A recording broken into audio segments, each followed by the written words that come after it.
ఇప్పుడు మనం త్రిపుర రహస్యంలో 15 అధ్యాయాలు పూర్తి చేశాం. ఇక 16వ అధ్యాయం చూడండి.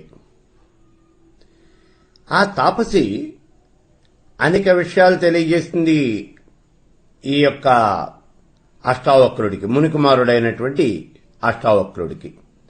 కహోలుడి యొక్క కుమారుడు అష్టావక్రుడు. తాపస్యేమో నాకు వేరే పనుంది, నేను వెడతాను అని చెప్పేసి ఆవిడ కాస్త వెళ్ళిపోయింది. ఆవిడ వెళ్ళిపోయిన తర్వాత ఈ అష్టావక్రుడు ఆ సభలో ఉన్నటువంటి మిగిలినటువంటి మునీశ్వరులందరినీ కూడా వెంటబెట్టుకుని జనక మహారాజు దగ్గరికి వెళ్ళాడు. వెళ్ళి, రాజా, ఇప్పటి వరకు ఆ తాపసి ఆత్మవృత్తాంతాన్ని గురించి అనేక విషయాలు చెప్పింది. అయితే అవన్నీ కూడా చాలా సంక్షిప్తంగా ఉన్నాయి. అందుకని నాకు అవేమీ కూడా పూర్తిగా అర్థం కాలేదు. ఆత్మస్వరూపాన్ని గురించి పూర్తిగా తెలుసుకునేటటువంటి మార్గం ఏమిటో నాకు వివరించవలసింది అన్నాడు. ఆత్మస్వరూపాన్ని గురించి నేను పూర్తిగా తెలుసుకోవాలి అని అనుకుంటూ ఉన్నాను. కాబట్టి ఆ మార్గం ఏమిటో నాకు వివరించవలసింది. ఇది ఈ అష్టావక్రుడు జనక మహారాజును అడిగినటువంటి మాట. ఈయన జనకుణ్ణి ఎందుకు అడిగాడు అనే విషయం గనక మనం ఒకసారి చూసినట్లయితే, వచ్చినటువంటి ఆ తాపసి చెప్పింది,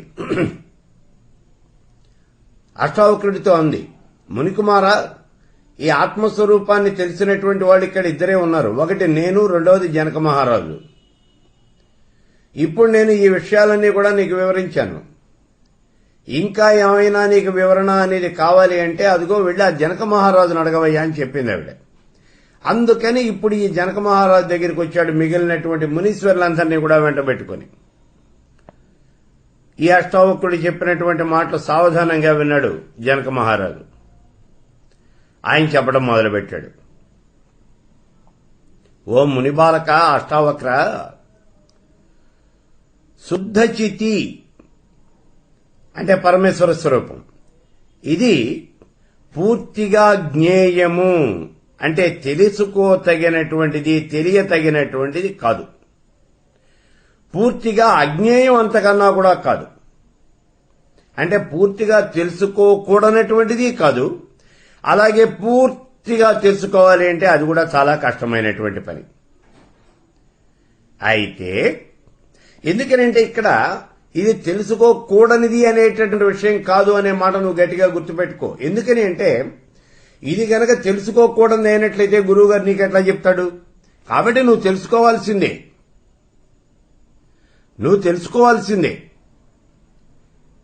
అయితే తెలిసినటువంటి వాడు మాత్రమే ఈ విషయాన్ని గురించి ఎవరైనా నీకు పూర్తిగా చెప్పాలి అంటే ఆ విషయం గురించి పూర్తిగా తెలిసినటువంటి వాడు మాత్రమే చెప్పాలి. ఏదైనా విషయం ఒకటి మనకి చెప్పాలి అంటే దాని గురించి తెలిసినటువంటి వాడు మాత్రమే చెప్పాలి. అయితే ఇక్కడ ఇబ్బంది ఎక్కడొస్తుంది అంటే ఆత్మతత్వం, పరమేశ్వర తత్వాన్ని గురించి ఎవరైనా కనుక పూర్తిగా వివరించాలి అంటే ముందు అతనికి పూర్తిగా తెలిసి ఉండాలి. అటువంటి వాడు మాత్రమే ఈ తత్వాన్ని పూర్తిగా వివరించగలుగుతాడు. మరి అటువంటి వాడు ఎవరు? ఓ గురువు గారు. ఆ గురువు గారిని నువ్వు తప్పనిసరిగా ఆశ్రయించాలి. చాలా మంది చెప్తూ ఉంటారు, నా గురువు గారు అక్కర్లేదండి, పుస్తకాలు చదివేశాను, గురువుతో నాకు అసలు సంబంధం అనేది లేదు, నేనే అని కూడా తెలిసేసుకున్నాను అని. నీకు తెలిసేది ఏమీ ఉండదు.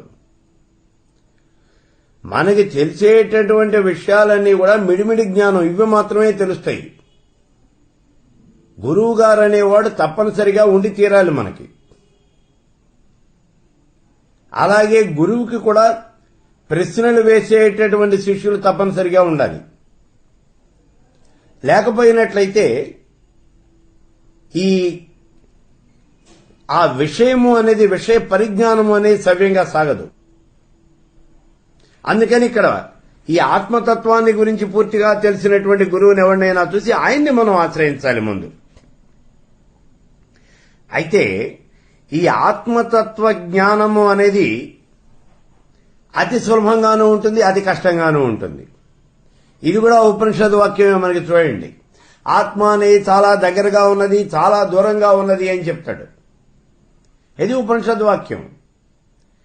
ఆత్మ అనేది చాలా దగ్గరలో ఉంది, చాలా దూరంలో ఉన్నది అంటాడు. ఇదేమిటయ్యా, రెండు మాటలు నువ్వే చెబుతూ ఉన్నావు. దగ్గరగా ఉన్నది అన్నావు, ఉంటే దగ్గరగా ఉండాలి, లేకపోతే దూరంగా ఉండాలి. ఒకే మాటలో నువ్వు దగ్గరగా ఉంది, దూరంగా ఉంది అన్నావేమిటి అంటే, ఎవరికైతే ఈ ఆత్మతత్వము అనేటటువంటిది దాని మీద శ్రద్ధ భక్తి ఉన్నాయో వాళ్ళకి దగ్గరగా ఉంటుంది. ఎవరైతే సత్వగుణ ప్రధానులైనటువంటి వాళ్ళో వాళ్ళకి దగ్గరగా ఉంటుంది. అర్హులైనటువంటి వాళ్ళకి ఆత్మతత్వం అనేది దగ్గరగా ఉంటుంది. మరి దూరంగా ఎవరికి ఉంటుంది? అనర్హులందరికీ కూడా ఇది చాలా దూరంగా ఉంటుంది. అదే విషయాన్ని ఇక్కడ కూడా చెబుతూ ఉన్నాడు చూడండి. అది చాలా సులభం, అదే సమయంలో ఇది చాలా కష్టం కూడాను అని అంటూ ఉన్నాడు. ఎవరికి సులభం, ఎవరికి కష్టం? ఆత్మతత్వం అనేది చాలా సులభమైనటువంటిది తెలుసుకోవటం, అదే సమయంలో ఇది చాలా కష్టం కూడాను అంటున్నాడు. ఎవరికి సులభం, ఎవరికి కష్టం? ఎవరికి సులభము అంటే అంతర్ముఖుడైనటువంటి వాడికి ఈ ఆత్మతత్వం అనేది చాలా తేలిగ్గా ఉంటుంది. మరి ఎవరికి కష్టము? బాహ్య దృష్టి కలిగినటువంటి వాడికి కష్టము. అందుకే కదా లలితా శాస్త్రంలో చెప్పాడు మనకి నామాలు చూడండి. అంతర్ముఖ సమారాధ్య బహిర్ముఖ సుదుర్లభ. అంతర్ముఖుడైనటువంటి వాడికేమో చాలా దగ్గరలో ఉంది, వాడికి ఆత్మతత్వం పరమేశ్వర తత్వం అనేది తెలుస్తుంది. మరి బహిర్ముఖుడైనటువంటి వాడికి సుదుర్లభ, వాడికి దుర్లభమైనటువంటిది. ఇక్కడ ఇంకా అంటూ ఉన్నాడు జనక మహారాజు, నాయనా బాహ్య దృష్టి కలిగినటువంటి వాడికి కూడా ఈ ఆత్మతత్వాన్ని గురించి ఒక రకంగా మనం చెప్పొచ్చు. ఎలాగా అంటే నేతి నేతి నేతి అంటే నైతి, ఇది కాదు ఇది కాదు ఇది కాదు అని నిషేధించుకుంటూ వెడితే అప్పుడు ఈ ఆత్మతత్వం అనేది వాడికి కూడా మనం బోధించచ్చయ్యా. బాహ్యమైనటువంటి వస్తువులున్నాయి చూడు, ఘటము పటము. ఘటము అంటే కుండ, పటము అంటే వస్త్రం. ఇవన్నీ కూడా తెలుసుకోదగినవే, వేద్యాలు. అలాగే జ్ఞానం కూడా వేద్యమైనటువంటిదే. ఎవరైనా సరే నాకు ఘటాన్ని గురించినటువంటి జ్ఞానం ఉన్నది అని అంటే,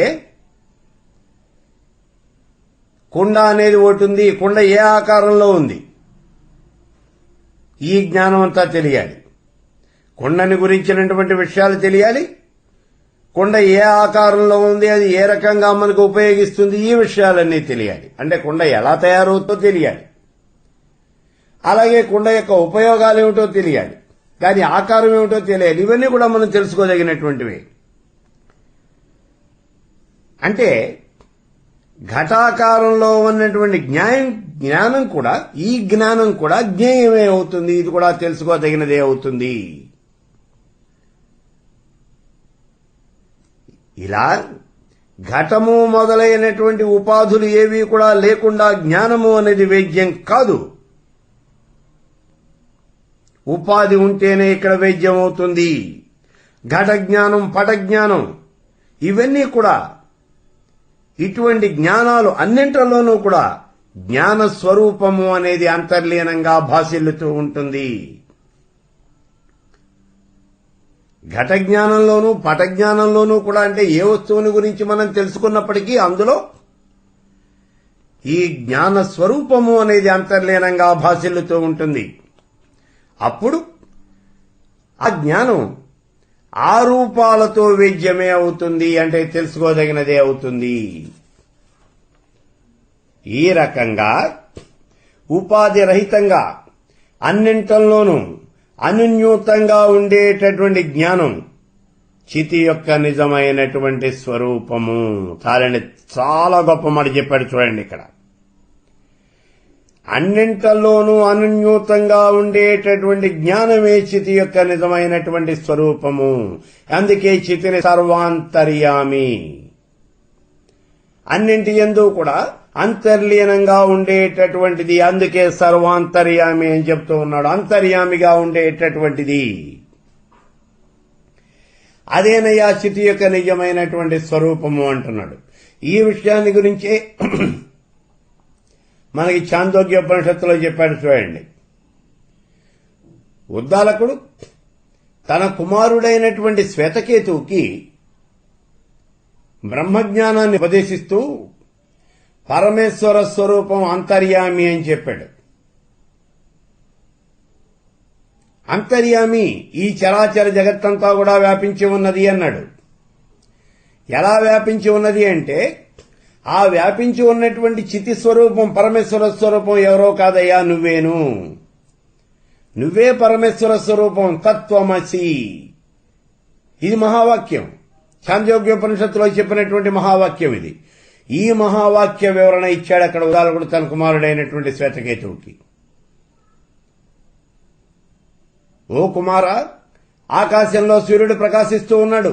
ఆ సూర్యుడిలో ఏ తత్వం అయితే ఉన్నదో అదే నీలో కూడా ఉన్నది. తత్వం అసి, అదే నువ్వయ్యున్నావు అని చెప్పాడు.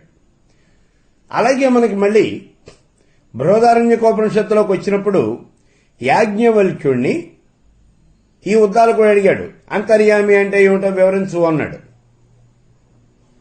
అప్పుడు యాజ్ఞవల్కుడు చెప్పాడు, ఆకాశంలో ఉంటాడు, ఆకాశం అతడిని ఎరగదు, ఆకాశమే అతడి శరీరం. ఆకాశంలో ఉంటూనే ఆకాశాన్ని నియంత్రిస్తూ ఉంటాడు, అతడే అంతర్యామి, అతడే ఆత్మ. అది చితి యొక్క నిజమైనటువంటి స్వరూపం. ఈ రకంగా పరమేశ్వరుడు ఎక్కడ ఉన్నాడు అంటే అన్నింటల్లోనూ ఉపాధిరహితంగా ఉన్నాడు. అదే ఇక్కడ మాట చెప్తూ ఉన్నాడు చూడండి. ఈ రకంగా ఉపాధిరహితంగా అన్నింటల్లోనూ కూడా అనన్యూతంగా ఉండేటటువంటి జ్ఞానమే చితి యొక్క నిజమైనటువంటి స్వరూపము. పంచభూతాల్లో ఉన్నాడు, సూర్యుల్లో ఉన్నాడు, చంద్రుల్లో ఉన్నాడు, నక్షత్రాల్లో ఉన్నాడు, నది నదాలు, అడవులు, కొండలు, ఎడారులు అన్నింటిలోనూ కూడా అంతర్లీనంగా ఉన్నాడు. అతడే అంతర్యామి, అతడే ఆత్మ. అదే ఆ పరమేశ్వరుడైనటువంటి ఆ చితి యొక్క నిజమైనటువంటి స్వరూపము. ఆ విషయాన్ని ఇక్కడ జనక మహారాజు ఈ కహోరుడి యొక్క కుమారుడైనటువంటి ఈ అష్టావక్రుడికి వివరిస్తూ ఉన్నాడు ఆత్మతత్వాన్ని. ఓ కుమారా, నాకు ఘట జ్ఞానం కలిగింది అనేటటువంటి జ్ఞానంలో ఘటము జ్ఞానము ఇక్కడ రెండు అంశాలు ఉన్నాయి చూడు. ఘట జ్ఞానం కలిగింది అన్నావు అంటే ఘటము జ్ఞానము.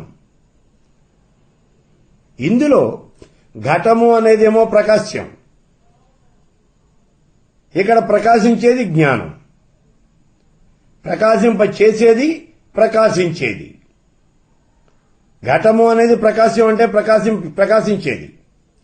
మరి జ్ఞానం ఏమిటి అంటే ప్రకాశకం, ప్రకాశింపజేసేది. కుండను ప్రకాశింపజేసేది జ్ఞానం. ఈ రెండు విషయాలు కూడా ఉన్నాయి.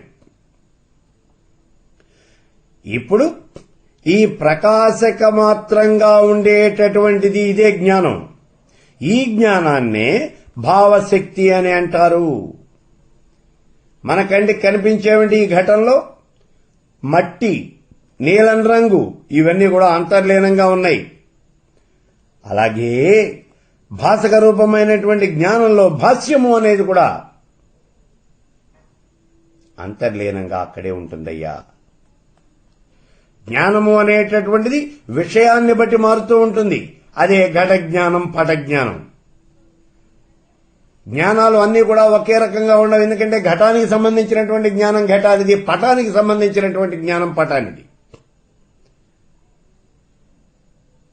అందుకే ఇక్కడ చెబుతూ ఉన్నాడు, జ్ఞానము అనేది విషయాన్ని బట్టి ఉంటుంది. ఇది ఘట జ్ఞానం, ఇది పట జ్ఞానము.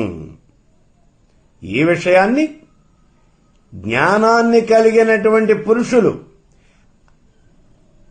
అనేక మంది తెలుసుకొని ఉంటారు. ఈ విషయాన్ని, ఈ జ్ఞానాన్ని, ఇది ఘట జ్ఞానం, పట జ్ఞానం, ఈ విషయాన్ని, ఈ జ్ఞానాన్ని అనేక మంది తెలుసుకొని ఉంటారు. అంటే ఈ జ్ఞానాన్ని కలిగినటువంటి వాళ్ళు చాలా మంది ఉంటారు. అందుకని విషయాన్ని బట్టి గాని, వ్యక్తులను బట్టి గాని వివిధ రకాలుగా కనిపించినప్పటికీ ఈ జ్ఞానము అనేది విడివిడిగా భిన్నమైనటువంటి రూపాల్లో కనిపిస్తుంది. ఎందుకంటే ఘట జ్ఞానం వేరు, పట జ్ఞానం వేరు. ఇక్కడే చెప్పాం మనం. గుర్రాన్ని గురించినటువంటి జ్ఞానం వేరు, గాడిదని గురించినటువంటి జ్ఞానం వేరు. కాబట్టి విషయాన్ని బట్టి ఇక్కడ ఉండేటటువంటి ఈ జ్ఞానం అనేది మారుతూ ఉంటుంది. దాన్ని తెలుసుకున్నటువంటి వ్యక్తి యొక్క జ్ఞానం అనేది మారుతూ ఉంటుంది. కాబట్టి ఇవన్నీ కూడా వివిధ రకాలుగా కనిపించినప్పటికీ అన్నింటిలోనూ కూడా అంతర్లీనంగా ఉండేటటువంటి జ్ఞానం ఒక్కటేనయ్యా. అంతర్లీనంగా ఉండేటటువంటి విషయం ఒకటే. అంటే జ్ఞేయ భేదాన్ని, జ్ఞాత్వ భేదాన్ని అనుసరించి వచ్చినటువంటి భేదమే తప్పించి అసలు ఈ జ్ఞానంలో భేదము అనేది ఏమీ లేదు అని చెప్తూ ఉన్నాడు. ఇక్కడ జ్ఞానము అనేది అనేక రకాలుగా కనిపిస్తూ ఉన్నది. అయితే ఈ అనేక రకాలు, అనేక విధాలు అనేవి ఎందుకు వచ్చాయి? వస్తువుని బట్టి వచ్చాయి, ఆ విషయాన్ని తెలుసుకున్నటువంటి వాడిని బట్టి వచ్చాయి. అంతే తప్పించి జ్ఞానంలో మాత్రం తేడా అనేది ఏం లేదు. అన్నింటిలోనూ అంతర్లీనంగా ఉన్నటువంటి జ్ఞానం అనేది ఒకటే. ఎందుకని మనం చెప్పాం చూడండి, బతికున్నంత వరకే ఇది సింహం, ఇది పులి, ఇది ఆవు, ఇది ఎద్దు, ఇది మేక, ఇది దున్నపోతు అని మనం చెబుతూ ఉన్నాం. కానీ మరణించిన తరువాత వీటిల్లో ఉండేటటువంటి ఆత్మంతా కూడా ఒకటే, అదే పరమేశ్వర స్వరూపము. ఆత్మకి ఇన్ని భేదాలు లేవు. ఇది ఆవు యొక్క ఆత్మండి, ఇది గాడిద యొక్క ఆత్మండి, ఇట్లా ఏం లేవేను. ఆత్మ అనేది ఒకటే. ఇంకా అందుకే చెప్పాం, బయట ప్రవహిస్తూ ఉన్నంత వరకే ఇది గంగా నది, ఇది యమునా నది, ఇది గోదావరి అనే పేర్లున్నాయి. సముద్రంలో కలిసిపోయిన తర్వాత ఇంకా నది జలాన్ని మనం విడదీయటం అనేది మన వల్ల కాదు. కాబట్టి ఈ జ్ఞానంలో తేడాలు అనేవి ఎక్కడి నుంచి వస్తూ ఉన్నాయి? ఆ వస్తువుని బట్టి తేడా వస్తోంది, ఆ విషయాన్ని తెలుసుకున్నటువంటి వాడిని బట్టి ఆ తేడా వస్తోంది. అంతే తప్పించి అసలు జ్ఞానంలో మాత్రం ఎక్కడా తేడా అనేది లేదు. కుమారా, అన్ని భావాలకి ఆశ్రయమైనటువంటి చితి ఒక్కటే. అయితే వేద్యాంశ లేనటువంటి కేవల జ్ఞానమే ఆ చితి యొక్క తత్వము. తెలుసుకోవాల్సింది లేదు. అటువంటి జ్ఞానం ఏదైతే ఉన్నదో అదే ఆ పరమేశ్వర యొక్క స్వరూపం. ఇదయ్యా విషయం. ఇక్కడ ఈ వేద్యాలు అన్నీ కూడా జ్ఞానం వల్లనే ప్రకాశిస్తూ ఉన్నాయి. తెలుసుకోవాల్సినటువంటి విషయాలు గాని, ఈ వస్తువులు గాని, ఇవన్నీ కూడా జ్ఞానం వల్లనే ప్రకాశిస్తూ ఉన్నాయి. కాబట్టి జ్ఞానం కన్నా వేరైనటువంటిది అనేది ఏదీ లేదు. మనం తెలుసుకోవాల్సింది తెలియదగినటువంటి వస్తువుల యొక్క ధర్మాలతో, తెలుసుకోవలసినటువంటి వస్తువుల యొక్క ధర్మాలు గాని వీటితో జ్ఞాన స్వరూపానికి సంబంధము అనేది ఏమాత్రము కూడా లేదు.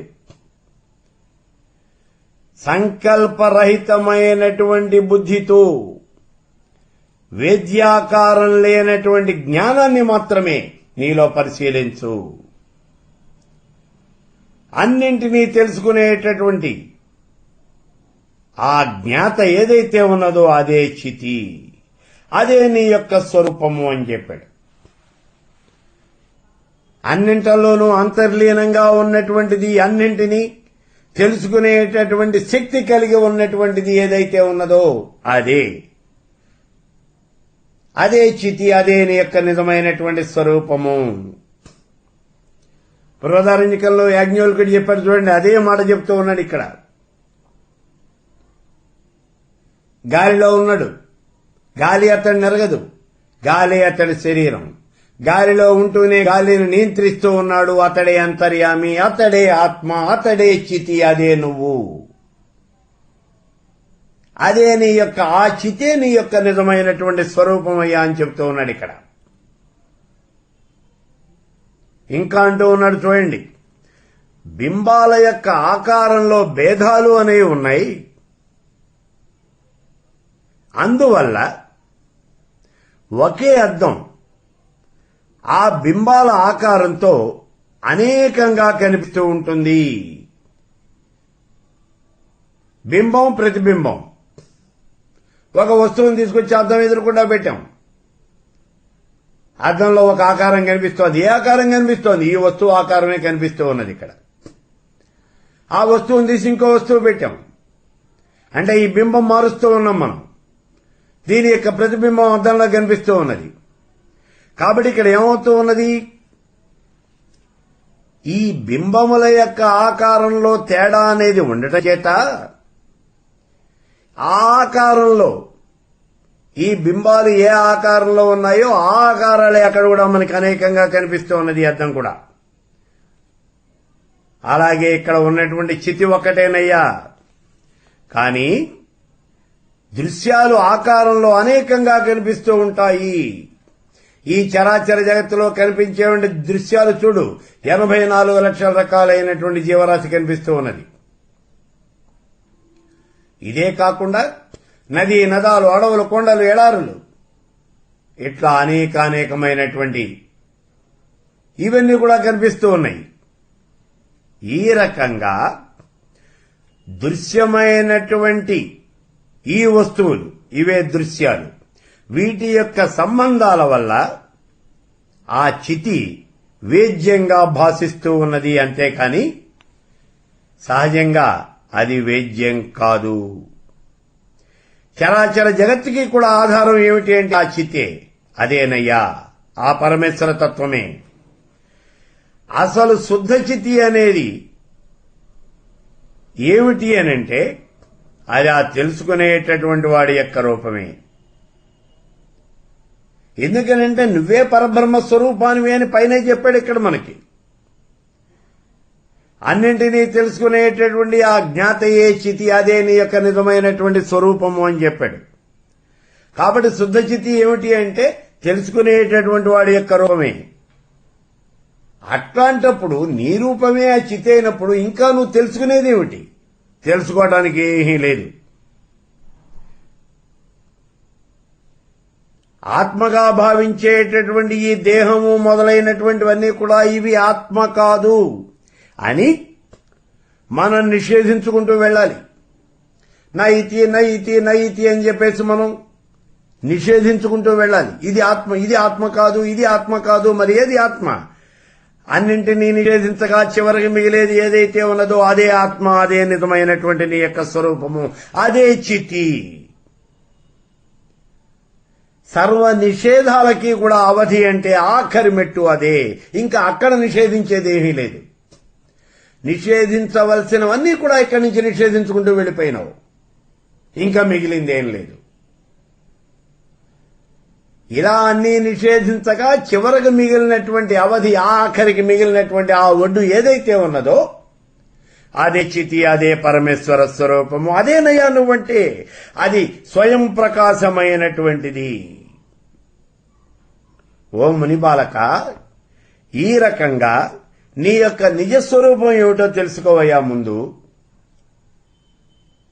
నైనా శరీరం, ప్రాణం, ఈ మనస్సు, ఇవన్నీ కూడా అస్థిరమైనటువంటివి. ఇది నా శరీరము, ఇది నా ప్రాణము అని మనం చెప్పినప్పుడు స్థిరమైనటువంటి నువ్వు అస్థిరమైనటువంటి ఈ శరీరము మొదలైనటువంటి వీటిల్లో నేను అనేటటువంటి రూపంలో స్థిరంగా ఉంటూ ఉన్నావయ్యా. కానీ నువ్వే ఈ శరీరం కాదు. చూడండి ఏ విషయం చెప్పాడే ఇక్కడ. శరీరము, ప్రాణము, మనస్సు, ఇలాంటివన్నీ ఈ మూడు ఒకే ఉదాహరణకి చెప్పాడంతే. ఇవన్నీ కూడా అస్థిరమైనటువంటివి. ఇది నా శరీరము అని అన్నావు నువ్వు, ఇది నా ప్రాణము అన్నావు ఇక్కడ. ఇందులో నా శరీరము అన్నప్పుడు శరీరము అనేది అస్థిరమైనటువంటిది, నేను అనేటటువంటిది ఆత్మ, అది స్థిరమైనటువంటిది. కాబట్టి ఇక్కడ ఏమవుతూ ఉన్నది? స్థిరమైనటువంటి నువ్వు నేను అని ఇందాక నావు కదా, ఆ నువ్వు స్థిరమైనటువంటి వాడివి. స్థిరమైనటువంటి నువ్వు అస్థిరమైనటువంటి ఈ శరీరంలో నేను అనేటటువంటి రూపంలో మళ్ళీ స్థిరంగా ఉంటూ ఉన్నావు. నువ్వు స్థిరమైనటువంటి నువ్వు అస్థిరమైనటువంటి ఈ శరీరంలో నేను అనేటటువంటి రూపంతో మళ్ళీ స్థిరంగా ఉంటూ ఉన్నావయ్యా. కానీ నువ్వు తెలుసుకోవాల్సిన విషయం ఏమిటి అంటే నువ్వు ఈ శరీరంలో ఉన్నావు, కానీ ఈ శరీరమే నువ్వు కాదు. నువ్వంటే ఈ శరీరం మాత్రం కాదు, నువ్వంటే ఈ ప్రాణం అంతకన్నా కాదు. ఎందుకని అంటే మునిబాలక ఒక్క విషయం చూడు, ఈ శరీరము అనేది నవధాతువుల చేత నిర్మించబడినది.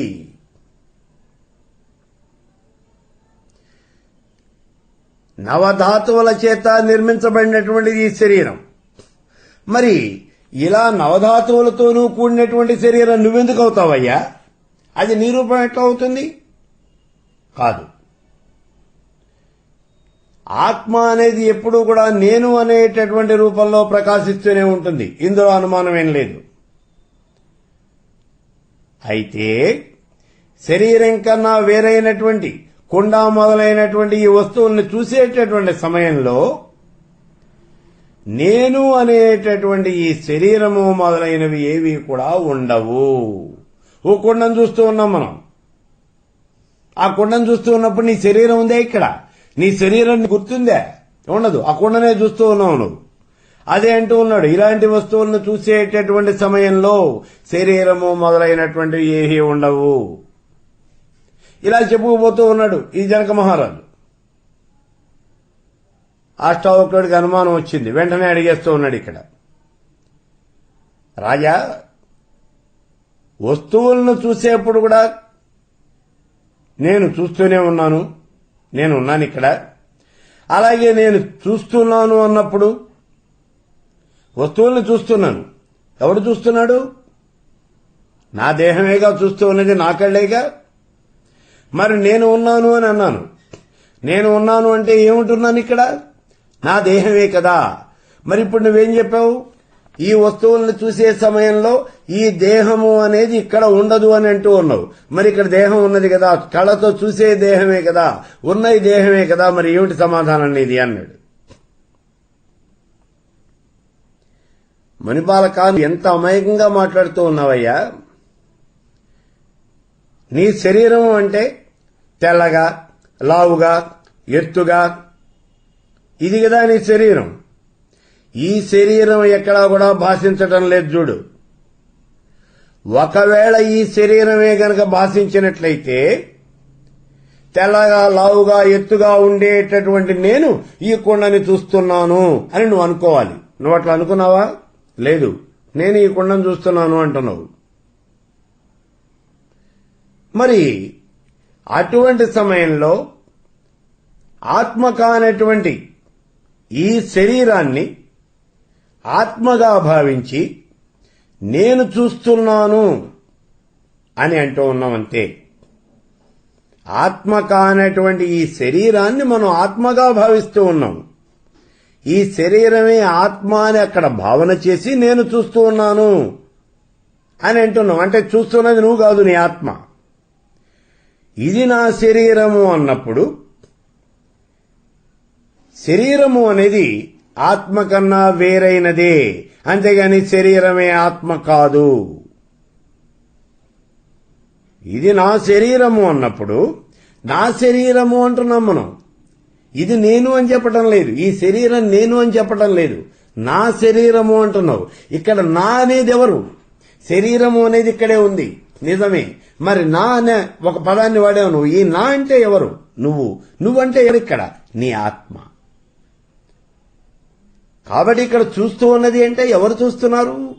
ఈ శరీరంలో అనేటటువంటి ఆత్మతో, ఆత్మ అనేటటువంటి శరీరంతో, ఆత్మ కానటువంటి ఈ శరీరాన్ని ఆత్మగా భావించి, ఈ శరీరం ఆత్మ కాదు కానీ దాన్ని ఆత్మగా భావన చేసి దాంతో ఇప్పుడు నువ్వు చూస్తూ ఉన్నావు అంతే. అలాగే ఇది నా శరీరము అని చెప్పినప్పుడు శరీరం నువ్వు కాదు, ఈ శరీరము అనేటటువంటిది ఆత్మ కన్నా వేరైనటువంటిదేనయ్యా. చాలా గొప్పవైనటువంటి విషయాలు ఇవన్నీ కూడా చూడండి. ఒక పట్టాన మనకి లోపలికి దూరనటువంటి విషయాలు ఇవన్నీ కూడా. ఒక్కసారి చదివితే మనకి గుర్తు ఉండనటువంటి విషయాలు, ఒకసారి విన్నంత మాత్రం చేత మనసుకు పట్టనటువంటి విషయాలు ఇవన్నీ కూడా. విన్నాడు ఇప్పుడు అష్టావక్రుడు ఈ మాటని. మళ్లీ అడుగుతూ ఉన్నాడు, రాజా, ఈ కుండ మొదలైనవన్నీ కూడా ప్రకాశించేటప్పుడు నేను అని చెప్పేసి ఈ శుద్ధాత్మ ఎక్కడా కూడా భాషించడం లేదు. అలాంటప్పుడు శుద్ధాత్మనైనటువంటి నేను అని మనం అనుకుంటూ ఉన్నామా అంటున్నాడు.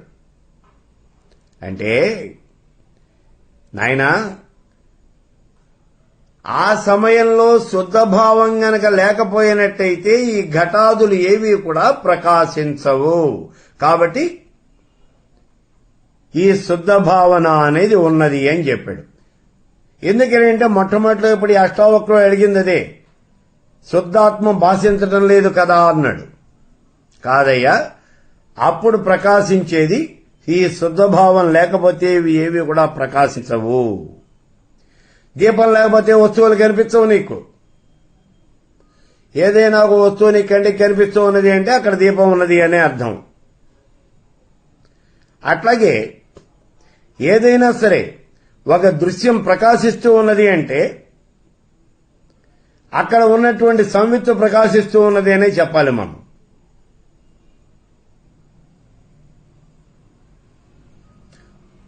మళ్ళీ అనుమానం వచ్చింది ఇక్కడ అష్టావక్రుడికి.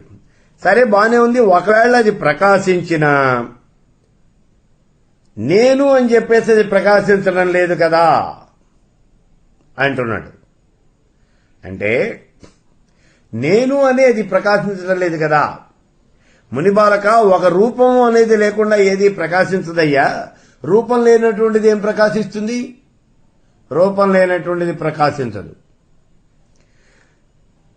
చితి నేను అనేటటువంటి రూపంలోనే ప్రకాశిస్తుంది. చితి అనేది నేను అనేటటువంటి రూపంలోనే ప్రకాశిస్తుంది. అందుకే అది స్వతః ప్రమాణము అని అంటారు. నేను ఘటాన్ని తెలుసుకుంటూ ఉన్నాను అనేదే ఇక్కడ జ్ఞానం యొక్క ఆకారము. ఈ ఘట జ్ఞానంలో నేను అనేటటువంటి స్ఫురణ అనేది ఉన్నందువల్ల నేను ఉన్నానా లేనా అనే అనుమానం అనేది మనకు కలగదయ్యా. అయితే రాజా, నాకు ఇంకో చిన్న అనుమానం ఉంది. నేను ఘటాన్ని చూస్తూ ఉన్నాను అని అన్నప్పుడు నేనుగా భాషించే శరీరమే కానీ ఇక్కడ చితి అనేది కాదు కదా. నేను చూస్తున్నాను అంటే ఇక్కడ నేను అంటే ఈ శరీరమే కదా కనిపిస్తూ ఉన్నది, అంతేగాని ఆత్మ కాదు కదా. ఇది అనుమానం. జనకుడు సమాధానం చెప్తూ ఉన్నాడు. ఘటాన్ని గురించి చెప్పేటప్పుడు నువ్వు చెప్పింది నిజమేనయ్యా, కానీ దేహాది జ్ఞాన కాలంలో నేను చూస్తూ ఉన్నాను అని అన్నప్పుడు నేను అంటే ఇక్కడ దేహం కాదు, చితే. కుండని గురించి చెప్పావు, కుండను చూస్తున్నాను అన్నావు. కుండని చూస్తూ ఉన్నప్పుడు ఆ చూసే శరీరమే. ఎందుకంటే ఇందాక చెప్పాం, ఆత్మక అనేటువంటి శరీరాన్ని ఆత్మగా భావించి నేను చూస్తూ ఉన్నాను అంటే శరీరం ద్వారానే చూస్తున్నావు. ఇందులో అనుమానమేం లేదు. కానీ ఈ దేహం యొక్క జ్ఞానకాలంలో నేను చూస్తూ ఉన్నాను అనంటే చూసే దేహం కాదు, నీ ఆత్మ. నీ ఆత్మే చూస్తోంది. ఇక్కడ నేను అనేటటువంటి జ్ఞానం లేనప్పుడు ఆ పరాచితి అనేది ఉండదు. అహం అని ఉన్న అన్ని జ్ఞానాల్లోనూ కూడా పరాచితి ప్రకాశిస్తూనే ఉంటుంది. సర్వస్వాన్ని కూడా తెలుసుకునేటటువంటిది ఏమిటి అంటే ఆ పరాచితి మాత్రమే. ఈ మాటలు విన్నాడు ఇప్పుడు ఈ అష్టావక్రుడు. మళ్లీ అనుమానం అడుగుతూ ఉన్నాడు. రాజా, సుషుప్తి సమాధి ఈ రెండింటిలోనూ కూడా నేను అనేటటువంటి జ్ఞానం ఉండదు కదా. అయినప్పటికీ చితి ఉన్నది అని అంటారు కదా అన్నాడు.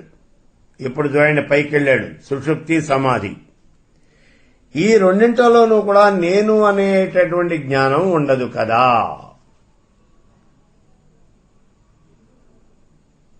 మరి అక్కడ చితి ఉన్నది అని అంటూ ఉన్నారు కదా అన్నాడు. ఇక్కడ జనకుడు సమాధానం చెప్తూ ఉన్నాడు. సుషుప్తిలోనూ సమాధి కాలంలోనూ కూడా నేను హాయిగా ఉన్నాను, మహాసుఖంగా ఉన్నది నాకు అని అనుకుంటాం మనం. అప్పుడు కూడా అహం అనేటటువంటి స్ఫురణ అనేది ఉండి తీరాలి. అహం అనేది ఉన్నది ఎక్కడ అంటే నేను అనేటటువంటిది ఉన్నది. ఇక్కడ ఏమన్నాడు, ఈ సుషుప్తిలోనూ సమాధిలోనూ నేను అనేటటువంటి జ్ఞానం ఉండదు కదా అని అడుగుతూ ఉన్నాడు. కానీ అక్కడ ఉన్నదయ్యా అని చెప్తూ ఉన్నాడు. ఎందుకంటే సుషుప్తి అంటే ఏమిటి అసలు? గాఢమైనటువంటి నిద్ర.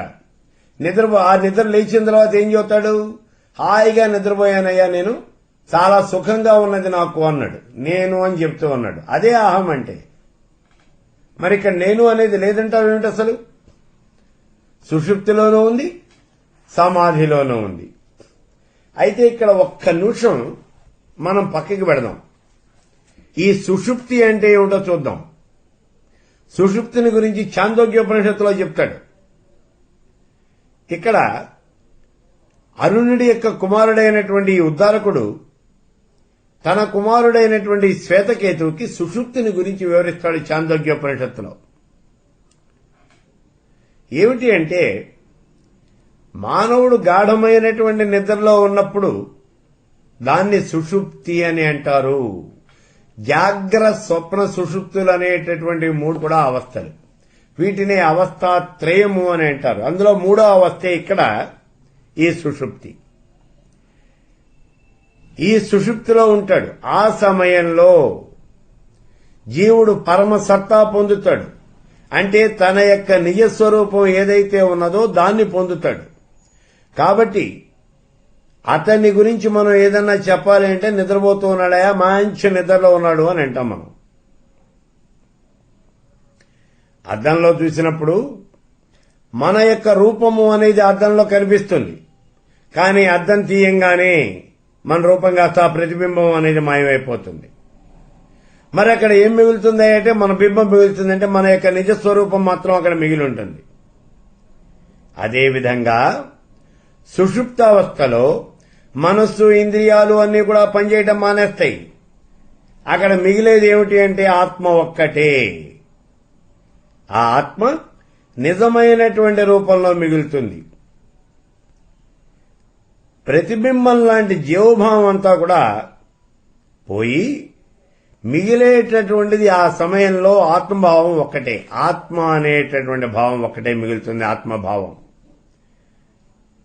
ఆ స్థితిలో ఉన్నటువంటి ఆత్మని స్వపితి అని అంటారు.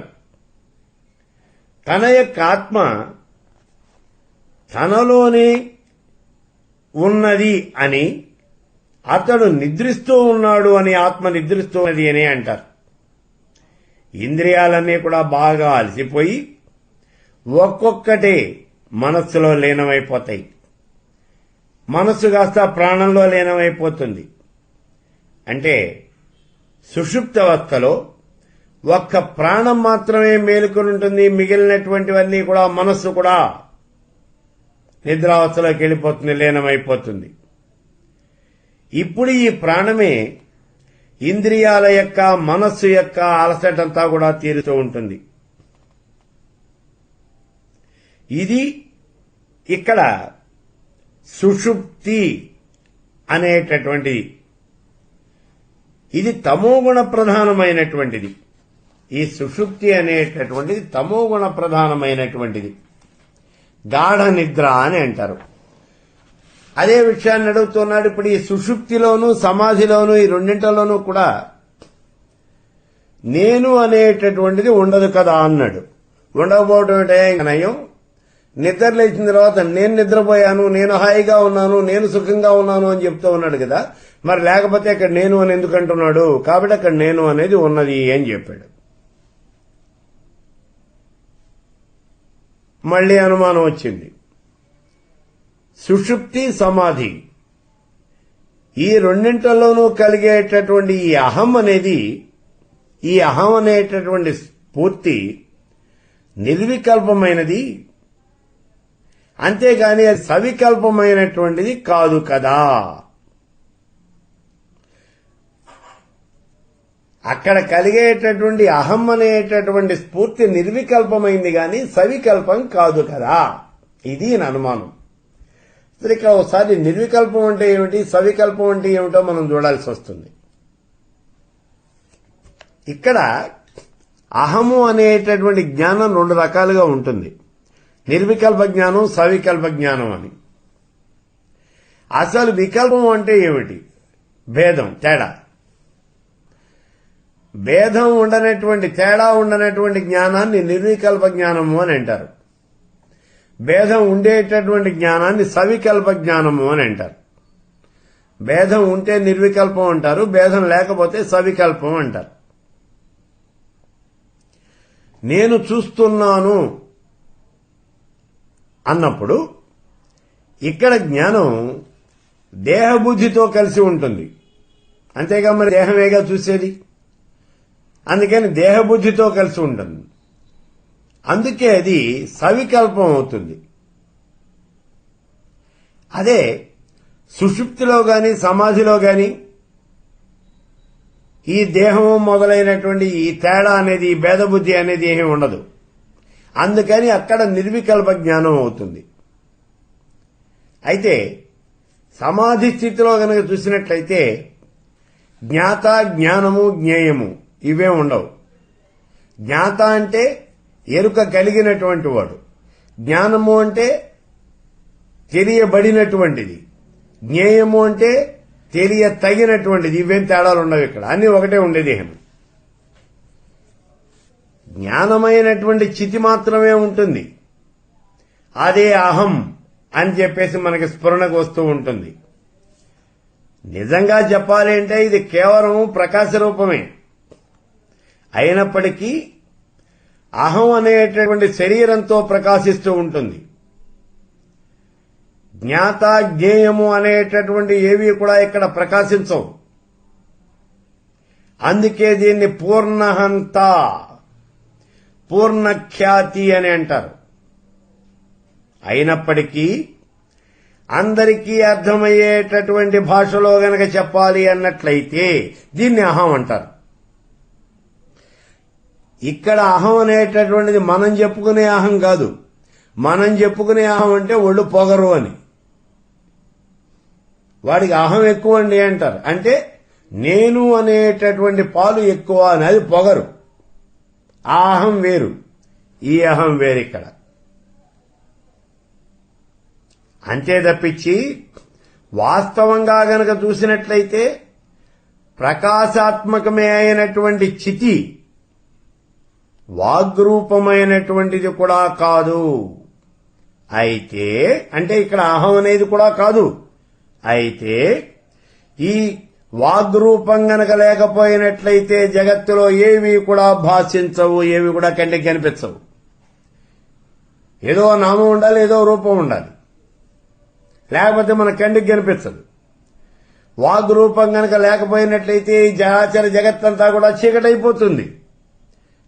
ఎక్కడ ఏముందో ఏది ఉండదు, అసలు ఏముందో ఏమిటి ఏమీ ఉండదు, ఏది అర్థం కాదు, ఏది కంటికి కనిపించదు. రూపం ఉంటే నామం ఉండాలి, నామం ఉంటే రూపం ఉండాలి.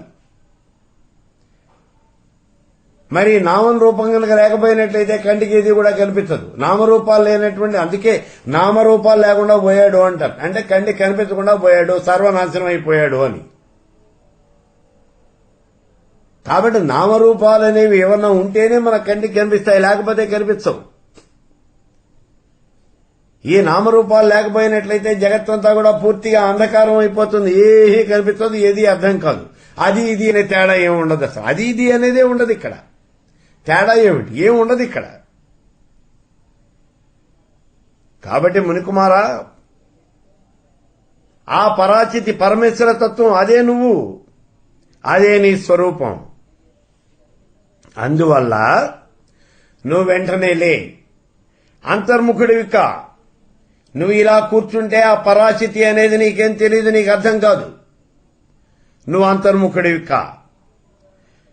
నేను కేవలం చితిని, అంటే నేనే పరబ్రహ్మ స్వరూపాన్ని, అహం బ్రహ్మాస్మి అనేటటువంటి విషయాన్ని అనుభవపూర్వకంగా తెలుసుకో. ఇక్కడ కూర్చుని అహం బ్రహ్మాస్మి అహం బ్రహ్మాస్మి అంటే ఒరిగేదేం లేదు.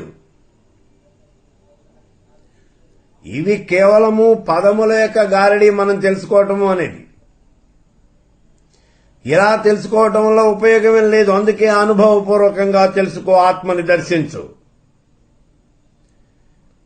ఆత్మని దర్శించడం అంటే ఎట్లా?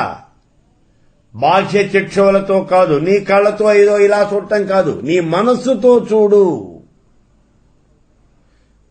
అంటే అంతర్ముఖంగా.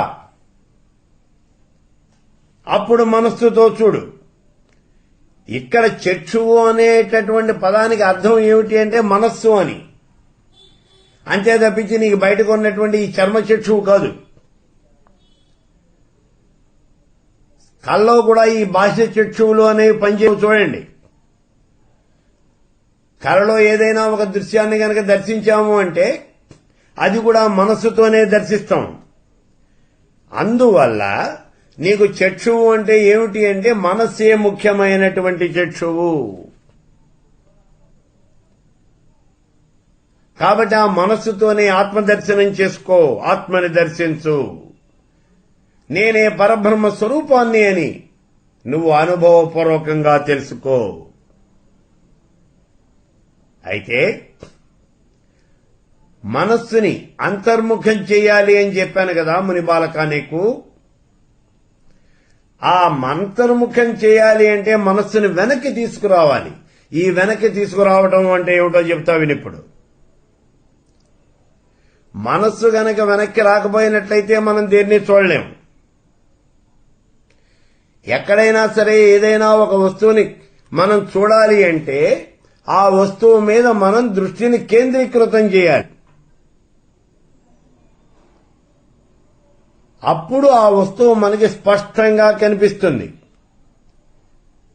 దృష్టిని కేంద్రీకృతం చేయాలి అంటే మనస్సు ఆ దృష్టిలో ఇమిడ్చి అప్పుడు నిశితంగా ఆ వస్తువుని పరీక్ష చేయాలి.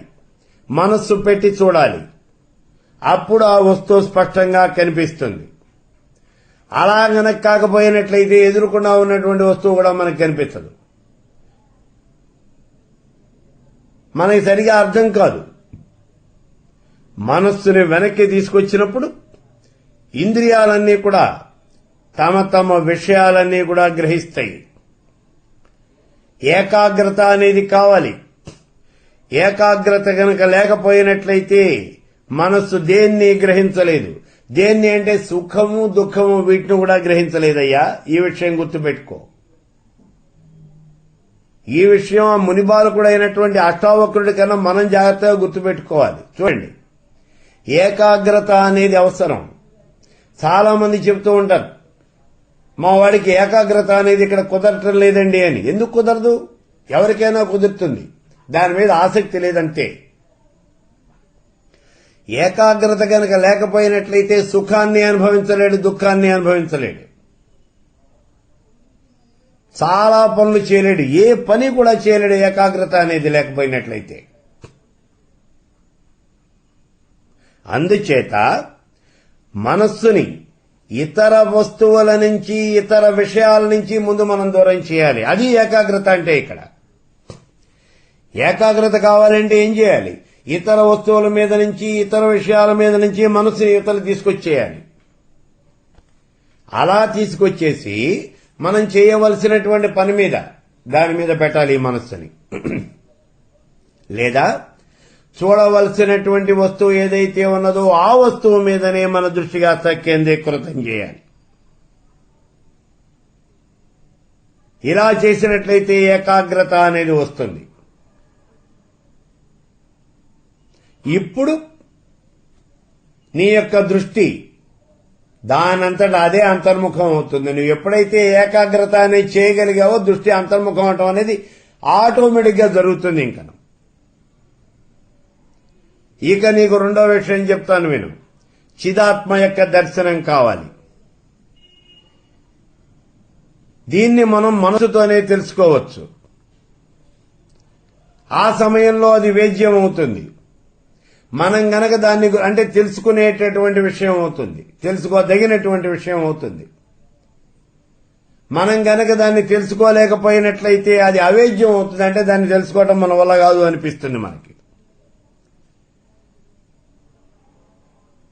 ఈ బాహ్య జగత్తు దీన్ని దర్శించడంలో మనోవ్యాపారాలు రెండుగా ఉన్నాయి. ఇక్కడ బాహ్య జగత్తుని దర్శించేటప్పుడు మనోవ్యాపారాలు ఇక్కడ రెండున్నాయి. ఏమిటది? ఏదైనా ఒక వస్తువును చూసేటప్పుడు ఇందాక చెప్పుకున్నవే, చూడదలుచుకున్నటువంటి వస్తువు కన్నా ఇతరమైనటువంటి వస్తువుల్ని, విషయాల్ని, మనస్సుని దాని మీదకి పోనివ్వకుండా ఉండటం. అంటే ఇతరమైనటువంటి వస్తువుల మీద నుంచి, విషయాల మీద నుంచి మనస్సుని వెనక్కి తిప్పి నువ్వు చూడదలుచుకున్నటువంటి వస్తువు మీదే కేంద్రీకృతం చేయటము. ఇది మనం చేయవలసిన పని. ఇది రెండు భాగాలుగా ఉన్నది. ఏమిటి అంటే ఇతరమైనటువంటి వస్తువులు, విషయాల మీద నుంచి మనస్సును వెనక్కి తిప్పటం ఒకటి, చూడదలుచుకున్నటువంటి వస్తువు మీదనే దృష్టిని కేంద్రీకృతం చేయటం అనేది రెండవది. ఈ రెండు పనులు గనక చేయకపోయినట్లయితే మనకు ఏ వస్తువు కూడా ఈ జగత్తులో కంటికి కనిపించదు. అంతర్ముఖం చేయటం అంటే ఇదే. ఏమిటి అంతర్ముఖం చేయటం అంటే? ముందు మనోనిశ్చలత అనేది కావాలి. సంకల్ప వికల్పాలు, మనస్సులో ఉండే వాసనలు ఇవన్నీ తీసి కాసేపు పక్కన పెట్టండి. మనస్సులో వాసనలు తీసి పక్కన పెట్టండి, సంకల్ప వికల్పాలు పక్కన పెట్టండి. ఇప్పుడు చూడండి, మనస్సు నిశ్చలంగా ఉంది. అప్పుడు మనస్సును ఏకాగ్రం చేయండి. ఒకే విషయం మీద, ఏ విషయాన్నైతే నువ్వు తెలుసుకోవాలి అనుకుంటున్నావో, దేన్ని చూడాలి అనుకుంటున్నావో దాని మీదే నీ దృష్టి అంతా కూడా కేంద్రీకరించు. ఇతరమైనటువంటి వస్తువుల మీదకి, విషయాల మీదకి మనసుని పోనీకు, వాటి మీద నుంచి మరల్చు. ఈ రెండు పనులు చేయాలి. ఇలాగనే చేయకపోతే ఈ చరాచర జగత్తులో ఏ వస్తువు కూడా నీ కంటికి కనిపిస్తుందయ్యా. ఇక నువ్వు అనుకుంటూ ఉన్నావు చితిలో అనేక రకాలైనటువంటి భేదాలు ఉన్నాయి అని. ఏమీ లేవు. చితిలో భేదాలు అనేవి లేవు. ఈ మాట నీ గతంలో చెప్పాను, ఇప్పుడు మళ్లీ చెప్తూ ఉన్నాను. చితిలో భేదాలు అనేవి లేవు. పరమేశ్వర తత్వం, చితి అంటే జ్ఞానం, జ్ఞానంలో భేదాలు లేవు. నీకు భేదాలు ఎలా కనిపిస్తూ ఉన్నాయంటే తెలుసుకున్నటువంటి వీణ్ణి బట్టి భేదం కనిపిస్తూ ఉన్నది, అలాగే ఆ వస్తువుని బట్టి నీకు భేదం కనిపిస్తూ ఉన్నది. అంతేగాని వీటన్నింటిలోనూ అంతర్లీనంగా ఉన్నటువంటి జ్ఞానం ఒకటే. ఆ జ్ఞానంలో తేడా అనేది మాత్రం ఏమీ లేదు ఇక్కడ. ఈ చితిలో భేదాలు లేవు కాబట్టి నువ్వు మనస్సుని వెనక్కి తిప్పితే చాలు. అంటే ఇతరమైనటువంటి వస్తువుల మీదకి, విషయాల మీదకి మనస్సుని పోకుండా ఆ దృష్టి మరల్చితే చాలు. ఆ పరాచితిని నువ్వు స్ఫుటంగా దర్శించవచ్చు. ఆవిడ నీ కళ్ళ ముందు సాక్షాత్కరిస్తుంది ఆ పరమేశ్వర స్వరూపం. ఇదయ్యా నువ్వు చేయవలసిన పని. మనం ఎప్పుడైనా సరే ప్రతిబింబాలను చూడటం మానేస్తే, ప్రతిబింబాలు చూడకు, వాటి మీద దృష్టి పోనీయకు. అప్పుడు నీకు అసలు బింబం కనిపిస్తుంది. వాటి మీద నుంచి మనస్సుని గనక నువ్వు వెనక్కి మళ్లించినట్లయితే పరమేశ్వర సాక్షాత్కారం అవుతుంది. ఆ పరాచితి అనేది తనంతటా తానుగానే భాసిస్తుంది అని చెబుతూ ఉన్నాడు ఈ జనక మహారాజు.